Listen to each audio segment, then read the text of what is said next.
আসসালামু আলাইকুম। ২০২৬ সালের নবম শ্রেণীর প্রিয় শিক্ষার্থীবৃন্দ, আশা করি সকলেই অনেক অনেক ভালো আছো। তোমরা এখন নবম শ্রেণীতে, নতুন ক্লাস, নতুন অভিজ্ঞতা। দীর্ঘ ডিসেম্বর মাসটা বৃত্তির জন্য লড়েছ। এখন আমি বলবো না এখনই তুমি পুরো দমে পড়াশোনা শুরু করে দাও। তুমি আস্তে আস্তে বুঝতে শিখো যে নবম শ্রেণীতে উঠে কোন বিষয়গুলো কীরকম। তোমাকে আগামী 2 বছর 9 এবং 10 তারপরে এসএসসি পরীক্ষা, আগামী 2 বছর তুমি কিভাবে কোন বিষয়গুলো নিয়ে পড়বে। বেশিরভাগ শিক্ষার্থী যেহেতু বিজ্ঞান গ্রুপে যাওয়ার জন্য আগ্রহী দেখিয়েছো এবং বিভিন্ন জায়গায় কমেন্টে বলছো যে ভাইয়া আপনার সায়েন্সে যাব, সায়েন্স নিব, সায়েন্স গ্রুপটা কেমন। আমি তারই ধারাবাহিকতায় চেষ্টা করব তোমাদেরকে সায়েন্সের যে বিষয়গুলো আছে, বিজ্ঞান বিভাগের যে বিষয়গুলো আছে, সবগুলো বিষয়ের A to Z আদ্যপান্ত সব কিছু সম্পর্কে তোমাকে জাস্ট একটা সাধারণ আইডিয়া দিতে, যে তুমি কোন বইটা কিভাবে এবং আগামী 2 বছর কি নিয়ে স্টাডি করে কি কি জিনিসগুলো শিখবে। তারই ধারাবাহিকতায় আজকে তোমার রসায়ন, যেহেতু তোমরা অনেকেই এখনও হাতে বই পাও নাই বা বিজ্ঞান গ্রুপে গেলে এই বইগুলোই পাবে, তার ভিতরে ভাইয়া আজকে রসায়ন বইটা সম্পর্কে তোমাদেরকে ধারণা দিব। আমি আশা করি তোমার জন্য খুবই গুরুত্বপূর্ণ হবে। কেন? কারণ বই পাওয়ার আগে তুমি কোন বিষয়গুলো পড়তে হবে এই জিনিসগুলো জানলে তোমার জন্য একটু হলেও সহজ হবে। আসো আমরা শুরু করি। দেখো, তোমার রসায়ন বইয়ে টোটাল 12টা অধ্যায় থাকবে। কয়টা অধ্যায় ভাইয়া? 12টা অধ্যায়। 12টা অধ্যায়ে তুমি এই 2 বছরের তোমার 12টা অধ্যায় তোমার সাক্ষী। এটাকে বিভিন্নভাবে শিখবে, খুব বেসিক থেকে করে অনেক সুন্দর করে শিখবে। কয়টা অধ্যায়ের জার্নি তোমার? এসএসসির জার্নি 12টা অধ্যায়। এই বছর কিছু, তারপরে হচ্ছে মানে তুমি নবম শ্রেণীতে কিছু শিখবে, দশম শ্রেণীতে কিছু শিখবে, শেষমেশ করে পুরো 12টা অধ্যায়ের উপরে ভালো একটা দখল নিয়ে সামনের এসএসসি পরীক্ষায় অংশগ্রহণ করবে। এখন রসায়ন, রসায়ন মূলত কি বোঝায়? আর রসায়ন বইটা মানে শিখলে প্রত্যেকটা অধ্যায় সম্পর্কে ভাইয়া ধীরে ধীরে বলবো, তার উপরে তোমাকে বলতেছি যে রসায়নটা তুমি আসলে কি বোঝায়, রসায়ন মূলত কি। রসায়ন হচ্ছে যে ভাইয়া একটা মৌল থেকে কিভাবে একটা পদার্থ তৈরি হয়েছে, কিভাবে একটা পদার্থ এক ধর্ম থেকে অন্য ধর্মে রূপান্তরিত হয়, একটা পদার্থের ভৌত ধর্ম, রাসায়নিক ধর্ম, এই জিনিসগুলো তুমি এই পুরো রসায়নের মানে মেন জিনিস। রসায়ন বিদ্যাকে বলা হয় আলকেমি। কি বলা হয় ভাইয়া? আলকেমি। পানিকে কেন H2O বলা হয়, লবণ কেন সোডিয়াম ক্লোরাইড, এই জিনিসগুলো তুমি পুরো বই থেকে, কিভাবে এই জিনিসগুলো হয়, লোহায় কেন মরিচা ধরে, এই জিনিসগুলো তুমি রসায়ন পড়ার মাধ্যমে আরও ভালো করে যৌক্তিকভাবে তুমি জানতে পারবে। প্রকৃতির নিয়মগুলো, প্রকৃতি কিভাবে ভারসাম্য ধরে রাখে। এখন ভাইয়া অনেকে চিন্তা করবে ভাইয়া রসায়নের ভিতরে পদার্থের গঠন কেন। দেখো, রসায়ন তো পদার্থ দিয়ে, একটা পদার্থ গঠন হওয়ার কারণেই তো এটাতে ক্রিয়া বিক্রিয়া ঘটেছে। আর এই ক্রিয়া বিক্রিয়াটা এই তো রসায়নের রাসায়নিক ধর্মের কারণে হয়। এই জন্যে এই অংশগুলা রসায়নে যুক্ত করছে। আর রসায়ন পড়ে তুমি জানতে পারবে অণু কি, পরমাণু কি, তারপর হচ্ছে মৌল, যৌগ, এই জিনিসগুলো তুমি রসায়ন থেকে জানতে পারবে। অনেকের একটা ভুল ধারণা আছে যে ভাইয়া সায়েন্সে গেলে মনে হয় সব ম্যাথ করতে হবে, ফিজিক্স বলো, কেমিস্ট্রি বা রসায়ন বলো, আমার মনে হয় সব কিছুতে ম্যাথ। তোমাকে ভাইয়া বলে রাখি, তোমার নবম শ্রেণীর যে রসায়ন বইটা আছে এখানে তোমার একটা একটা অধ্যায় একটু মানে কয়টা ম্যাথ আছে, তাও ভিন্ন স্টাইলের, আর মোটামুটি বাকি অধ্যায়গুলো হচ্ছে বেসিক। তুমি যদি খুব সুন্দর করে এই বেসিকগুলো শিখতে পারো, তোমার জন্য খুব মানে সহজ করে তুমি পরীক্ষাটা দিয়ে আসতে পারবে। আমি যখন ক্লাস 9-এ এরকম বিজ্ঞান গ্রুপে গেলাম, যাওয়ার পরে বইগুলো একটু খুলে খালে দেখলাম, তখন একটু ছোট ছিলাম। আমি দেখলাম মানে এক একটা বইয়ে কত পৃষ্ঠা, এরকম মনে করো যে 250 বা 300 এরকম একটা পৃষ্ঠা দেখলাম আর কি। তখন আমি চিন্তা করলাম আসলে একদিন যদি একটা করে পৃষ্ঠা পড়ি, 250 দিনে 250টা পৃষ্ঠা আমার শেষমেশ হয়ে যাবে। তাহলে মনে হয় কি বই অনেক সহজ। আসলে জিনিসগুলো এরকম না, তুমি একটু একটু করে বেসিক শিখবে। তুমি এখান থেকে 250 থেকে 250টা পেজ তোমার বইয়ে আছে, কিন্তু তুমি কার্যকরী পেজ হচ্ছে মনে করে 150। বেসিকগুলো জানলে তুমি একটা অধ্যায়ের সব জিনিসগুলো পড়া লাগে না। তোমার বেসিক আছে স্ট্রং, তুমি খুব সুন্দরভাবে জিনিসগুলো পড়ে আসতে পারবে, লিখে আসতে পারবে। বুঝছো? এখন ভাইয়া তোমরা তো ক্লাস 8-এ তোমাদের বিজ্ঞান বিষয় ছিল। এই বিজ্ঞান বিষয়ের ভিতরে তোমাদের কিন্তু 3টা পার্ট অ্যাডজাস্ট করে দেওয়া হয়েছে। কয়টা পার্ট? 3টা পার্ট। কিছু রসায়নের অধ্যায়গুলো অ্যাডজাস্ট করছে, যেমন দেখো অ্যাসিড ক্ষারক সমতা, অম্ল ক্ষারক লবণ একটা অধ্যায় ছিল। তারপরে তোমার ওই যে রাসায়নিক, ওই যে পরমাণুর গঠন, এটা হচ্ছে পদার্থের গঠন, এই জিনিসগুলো তোমার রসায়ন থেকে দিছে। কিছু পদার্থ বিজ্ঞান থেকে দিছে, কিছু জীববিজ্ঞান থেকে দিছে।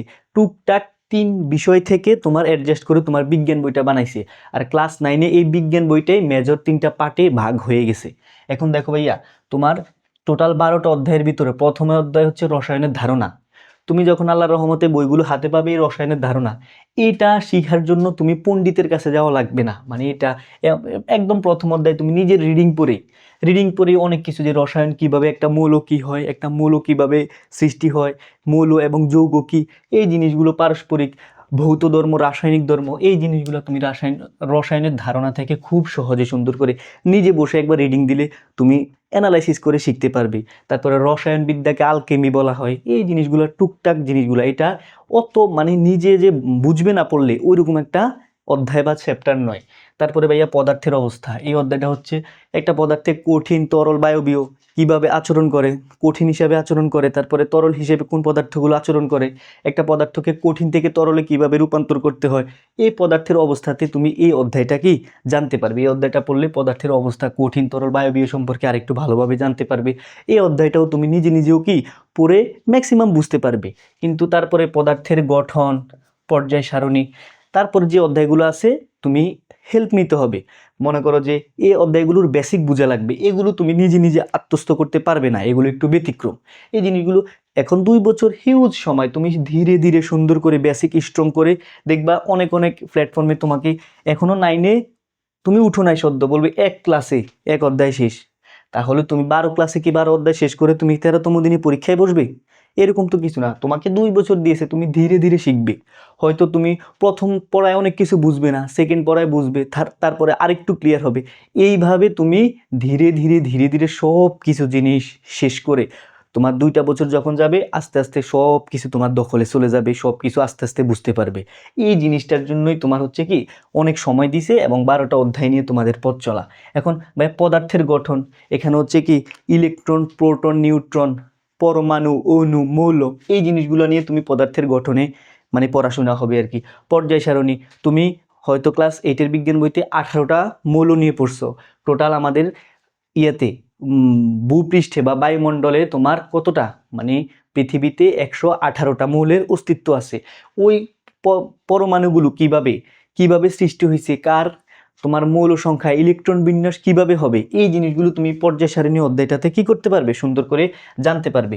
তারপর হচ্ছে ভাইয়া রাসায়নিক বন্ধন, একটা মৌল ধাতু না অধাতু, ধাতুগুলো কিভাবে ধাতুর সাথে মিলিত হয়, ধাতু অধাতুর সাথে কিভাবে মিলিত হয়, অর্থাৎ ধাতু অধাতু, ধাতু এগুলোর বন্ধন নিয়ে তুমি এই রাসায়নিক বন্ধনে কি করবা, এই রাসায়নিক বন্ধন অধ্যায় এই জিনিসগুলো নিয়ে আলোচনা করে, তখন তুমি এই জিনিসগুলো শিখতে পারবে। তারপরে ভাইয়া ষষ্ঠ অধ্যায়, এই অধ্যায়টা একটু ম্যাক্সিমাম স্টুডেন্টের ভয় থাকে, এই অধ্যায়টা তোমার এই পুরো সব অধ্যায় থেকে একটু ব্যতিক্রম। একটু ম্যাথমেটিক্যাল টার্মগুলা এই রাসায়নিক ধারণা, মৌলের ধারণা ও রাসায়নিক গণনাতে আছে। এই অধ্যায়টা একটু ব্যতিক্রম, কিন্তু কঠিন না। ওই যে তুমি বেসিকটা বুঝলে মানে সবচেয়ে ইজি লাগবে, দেখবে সবশেষে এই অধ্যায়টা। বুঝতে পারছো? যেমন আমরা জানি এক হালি ডিম সমান 4টি ডিম ভাইয়া, 4টি ডিম। তেমনি এক হালি ডিমে যেমনি 4টি ডিম, তেমনি ভাইয়া মূল, একটা নতুন কনসেপ্ট তোমরা পাবা, মূল। তাহলে 1 মোল সমান কত, 1 মোল সমান কত, এই মোলের ধারণা এবং গণনা, মানে গণনা করবে, গণনা থেকে বুঝতে পারছো এখানে একটু ম্যাথমেটিক্যাল টার্মগুলো আছে। আমি বুঝাতে চাইছি যে ব্যতিক্রম, কিন্তু কি না ভাইয়া, কঠিন না। এই অধ্যায়গুলোতে তুমি এরকম রাসায়নিক গণনা, মোলের গণনা টণনা শিখবে, বুঝছো? মোলার, সেমিমোলার, সেন্টিমোলার, এই জিনিসগুলো এই অধ্যায়ের আলোচিত বিষয় থাকবে। তারপরে ভাইয়া রাসায়নিক বিক্রিয়া, এই যে তুমি রসায়ন বলতে যে কথাটা তোমার মাথায় আসে, যে প্রকৃতিতে যেভাবে বিক্রিয়াগুলো ঘটে, রসায়ন যেভাবে বিক্রিয়াগুলো ঘটে, এই রাসায়নিক বিক্রিয়া অধ্যায়ে সংযোজন, বিয়োজন, প্রতিস্থাপন, জারণ, বিজারণ, এই বিক্রিয়াগুলো তুমি রাসায়নিক বিক্রিয়াতে আলোচনা করলে বুঝতে পারবে। এই অধ্যায়টার উপর স্টাডি করলে তখন এই জিনিসগুলো তুমি বুঝতে পারবে। তারপরে ভাইয়া রসায়ন ও শক্তি কি, শক্তি দ্বারা যে একটা বিক্রিয়া হয়, একটা বিক্রিয়া হতে শক্তির প্রয়োজন, শক্তি এক ধর্ম থেকে অন্য ধর্মে কিভাবে রূপান্তরিত হয়, এই জিনিসগুলো রসায়ন ও শক্তির অধ্যায়ে তোমরা বুঝতে পারবে। তারপরে অ্যাসিড ক্ষারক সমতা, কোনটা অ্যাসিড কোনটা ক্ষার, অ্যাসিড এবং ক্ষার বিক্রিয়া করে কি তৈরি হবে, এই জিনিসগুলো অ্যাসিড ক্ষারক সমতায় কি বুঝতে পারবে, যা তুমি ক্লাস 8-এ একটু কি বুঝে আসছো, যে অম্ল, ক্ষারক, লবণ, কোনটাকে অম্ল বা অ্যাসিড বলে, কোনটাকে ক্ষার বলে। তারপরে হচ্ছে ভাইয়া খনিজ সম্পদ, ধাতু ও অধাতু, এই যে এই অধ্যায়ে তুমি ধাতু অধাতু সম্পর্কে একটু আলোচনা পাবে, যে কোনগুলোকে আমরা ধাতু বলবো, কোনগুলোকে অধাতু বলবো।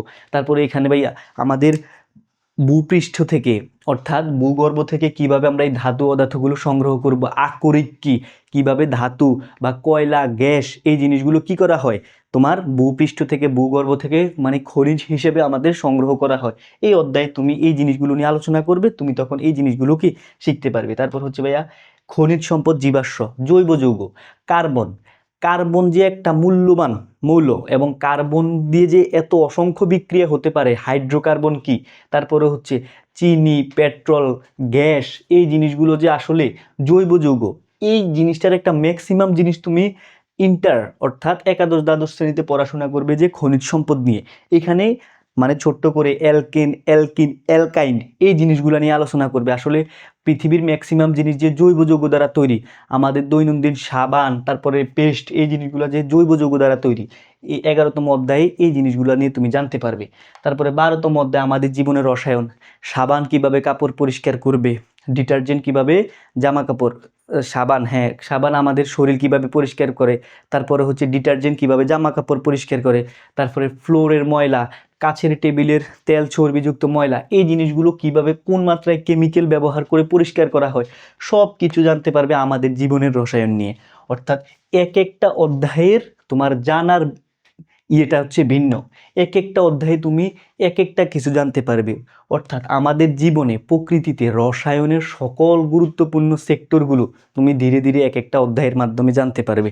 এইটাই হচ্ছে তুমি পুরো 2 বছর রসায়ন সম্পর্কে স্টাডি করতে পারবে। তখন তুমি বুঝবে আসলে প্রত্যেকটা পদার্থ কিভাবে একটা অণু, পরমাণু, ইলেকট্রন, প্রোটন, নিউট্রন এগুলো দ্বারা তৈরি হয়েছে। এভাবে তুমি কি করতে পারবে, সুন্দর করে এই 2 বছরে ধীরে ধীরে বেসিক থেকে কি শিখতে পারবে। আমি চেষ্টা করেছি আর কি তোমার রসায়ন বইটার আদ্যপান্ত যেন তোমাকে একটু বুঝাতে পারি। শুরুতেই যেন একটু হলেও কি লাগে ভাইয়া তোমার কাছে, মানে রসায়ন বইটা একটু ইজি মনে হয় যে না আমি তো মানে সায়েন্স মানেই সব ম্যাথমেটিক্যাল জিনিস এরকম বুঝে গেছি। আসলে না, এখানে একটু বুঝার জিনিস আছে, ক্রিয়া বিক্রিয়া এই জিনিসগুলো বুঝবা। আর হচ্ছে একটা অধ্যায় একটু গণিত বা একটু ম্যাথমেটিক্যাল টার্ম আছে, এই অধ্যায়টা কঠিন না, কিন্তু ওই বাকি অধ্যায়গুলো থেকে ভিন্ন। আমি আশা করতে পারছি তোমার একটু হলেও এই অধ্যায় মানে এই পুরো রসায়ন বইটা নিয়ে কি কি জিনিস, কয়টা অধ্যায়, বিস্তারিত আলোচনা তোমার একটু হলেও কি তোমার আগামীর অগ্রযাত্রায় সহযোগিতা করবে। আর তুমি জানো ভাইয়া, তোমাদের নবম শ্রেণীর একদম শুরু থেকে আমাদের general math academic course launch হয়েছে। তোমার একটা ডিসকাউন্টে 499 টাকায় ভর্তি চলতেছে। আমার রিকোয়েস্ট থাকবে 26 জানুয়ারি 2026-এর আগে সবাই 499 টাকার ভিতরে এই কোর্সটা এনরোল করে ফেলো। পুরো 2 বছরের জার্নি মাত্র 499 টাকায়। যদি ভাইয়া আমাদের সাথে যোগাযোগ করতে চাও, এই যে এখানের এই নাম্বারটায় তুমি কল দিতে পারো, অথবা হোয়াটসঅ্যাপে আমাদেরকে মেসেজ দিলে বিস্তারিত জানতে পারবে যে আমরা ম্যাথ একাডেমিক কোর্সে কিভাবে তোমাদেরকে পড়াবো। তারপরে তোমাদের এই কোর্সটা কিভাবে নিজেদের A+, আমাদের টার্গেট থাকবে এই কোর্সটার মাধ্যমে তোমাদের সর্বোচ্চ রেজাল্ট A+ নিশ্চিত করা। তোমার প্রিপারেশন যেরকমই থাকুক, গণিতের বেসিক যেরকমই থাকুক, এটা দিয়ে কি করা, A+ নিশ্চিত করা। তো আমি আশা করতে পারছি তোমার রসায়ন সম্পর্কে আমি বিস্তারিত একটা ধারণা দিতে পারছি, তোমার একটু হলেও সহযোগিতা হয়েছে। তো নিজেও দেখো, বন্ধুদেরকেও দেখার সুযোগ করে দাও, আর সাবস্ক্রাইব করে স্কুল অফ সায়েন্স প্যারাডক্সের সাথেই থাকো। আসসালামু আলাইকুম।